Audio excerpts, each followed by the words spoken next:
Jesus new creation ministries ద్వారా అనుదిన ఆహారమును మీతో పంచుకోవడానికి దేవుడు మాకు ఇస్తున్న కృపను బట్టి దేవునికి ఎనలేని కృతజ్ఞతలు.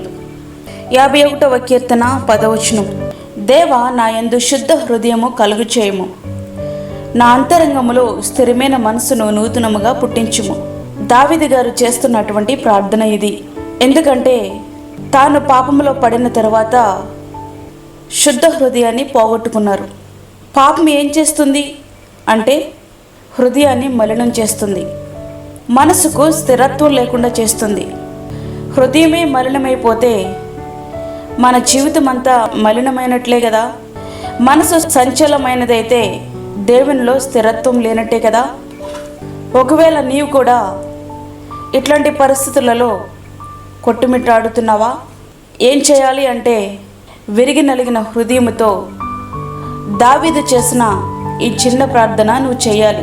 దేవా, నా యందు శుద్ధ హృదయము కలుగు చేయము, నా అంతరంగములో స్థిరమైన మనసు పుట్టించుము.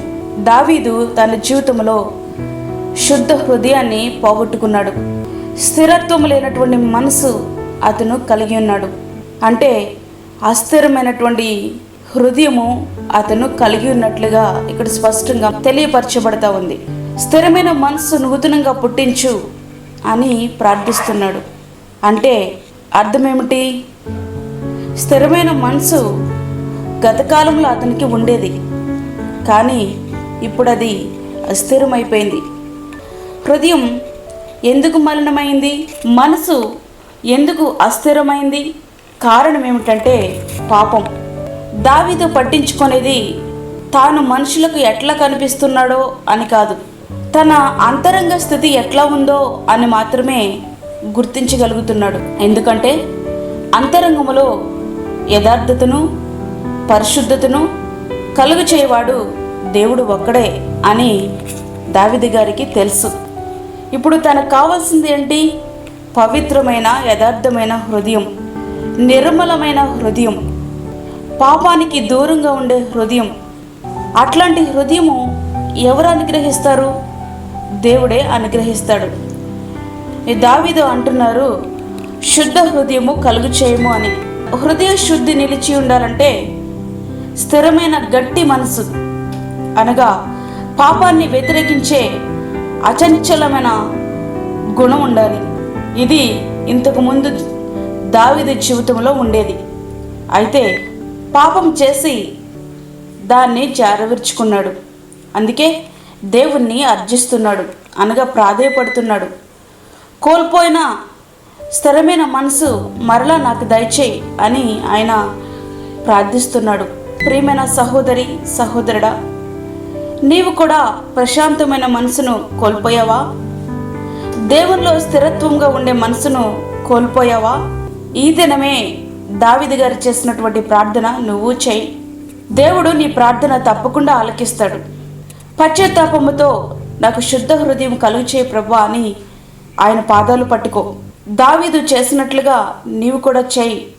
చాలామంది పాపమును ఒప్పుకుంటారు, కానీ అస్థిరమైనటువంటి బుద్ధి గల వారే మరలా వెనక్కి జారిపోతున్నటువంటి వారు అనేక మంది మనకు కనబడతారు. కుక్క తన వాంతికి తిరిగినట్లుగా అనేక మంది పాపం వైపుకు వెళ్తూనే ఉంటారు.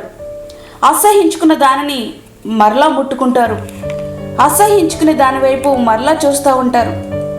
అదే కుక్క స్వభావం.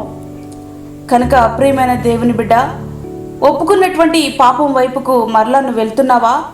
దావీదు గారి వలె స్థిరమైన మనసు కలిగించమని నువ్వు ప్రార్థించుకో. పశ్చాత్తాపముతో ఆయన సన్నిధిలో నువ్వు ప్రార్థన చేయి. పోగొట్టుకున్న శుద్ధ హృదయాన్ని దేవుడు దావీదు గారికి అనుగ్రహించినట్లుగా ఆయన నీకును అనుగ్రహిస్తాడు. అంతరంగములో స్థిరమైన మనసు ఆయన నీకు పుట్టిస్తాడు. అట్టి రీతిగా మన హృదయాలు మనం సిద్ధపరచుకుందాం. పవిత్రత వైపుకు నడిపించబడదాం. పరలోక రాజ్యాన్ని స్వతంత్రించుకుందాం. శుద్ధమైన హృదయముతో ఆయన మనం ఎదుర్కొందాం. అట్టి కృప ధన్యత దేవుడు మనకి అనుగ్రహించునుగాక. ఆమేన్. వాక్యమైనటువంటి ఈ ప్రియమైన దేవుని బిడ్డలారా, ప్రార్థనలో ఏకీభవించండి. పరిశుద్ధమైన తండ్రి, ప్రేమ గల యేసు ప్రభువా, ఈ రీతిగా మరి ఒక దినం మా జీవితంలో అనుగ్రహించారు నాయన, నీకు స్తోత్రాలు చెల్లించుకుంటున్నాం.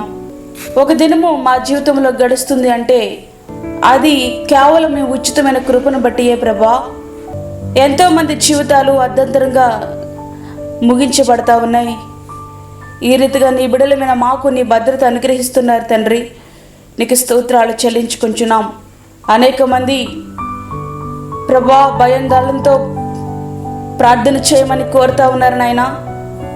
ఈ వాక్యం విన్న ప్రతి ఒక్క బిడ్డకు ధైర్యాన్ని దయచేయండి, విశ్వాసమును దయచేయండి, స్థిరమైన మనసు వారికి అనుగ్రహించండి, శుద్ధ హృదయాన్ని వారికి మీరు దయచేయండి ప్రభా.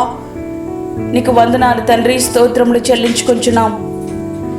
నీ బిడ్డలు మీరు దర్శించండి, నీ యొక్క వాక్యం వారిలో పనిచేయనట్లుగా సహాయం చేయండి. ఎవరైనా పాపములు ఒప్పుకొని విడిచిపెట్టలేనట్లయితే వారు విడిచిపెట్టుటకు తగిన కృపను వారికి మీరు అనుగ్రహించండి ప్రభా. నీకు స్తోత్రములు చెల్లించుకుంటున్న దూరదేశంలో ఉండి అనేక ఇబ్బందులకు గురవుతున్న నీ బిడ్డలకు నీ కాపుదల, నీ భద్రత వారికి దయచేయండి ప్రభా. ఏ ఆదరణ లేక ఉంటున్నటువంటి వారికి నీ యొక్క ఆదరణను అనుగ్రహించండి. బలహీనులను బలపరచండి నాయన. వృద్ధులకు మంచి ఆరోగ్యము దయచేయండి. చంటి బిడ్డలకు నీ కాపుదల దయచేయండి ప్రభా. నీ సన్నిధిని వారికి తోడుగా ఉంచండి నాయన. నీకు స్తోత్రములు చెల్లించుకుంటున్నాను. ఎల్లప్పుడూ మాకు తోడుగా ఉండేటటువంటి దేవా, ఇక ముందు కూడా మాకు తోడుగా ఉండండి. ఈ దినమంతా నీ సన్నిధిని దయచేయండి ప్రభా. ఏ తెగులు మా గుడారానికి సమీపించకుండా నీ అమూల్యమైన రక్తమును మా చుట్టూ మీరు ఉంచండి. మాకు కాదు యెహోవా, మాకు కాదు, సమస్త మహిమ ప్రభావములు మీకే ఆరోపించుకుంటూ యేసు పరిశుద్ధ నామమున అడిగి వేడుకుంటున్నాము తండ్రి, ఆమేన్. ఈ వర్తమానములు మీ బంధువులకు, మీ స్నేహితులకు షేర్ చేయండి. దేవుని సేవలో మీరు కూడా పాలిభాగస్తులు కండి. అదేవిధంగా మీ ప్రార్థన అవసరతలు మాకు తెలియచేయండి. మా ఫోన్ నెంబర్ 9177377559. దేవుడు మిమ్మును మీ కుటుంబమును దీవించి కాపాడునుగాక, ఆమేన్. దేవుని సేవలో మీ సహోదరి అన్నామణి. మా ఛానల్ని సబ్స్క్రైబ్ చేయండి, షేర్ చేయండి, లైక్ చేయండి. దేవుడు మిమ్మల్ని దీవించునుగాక, ఆమేన్.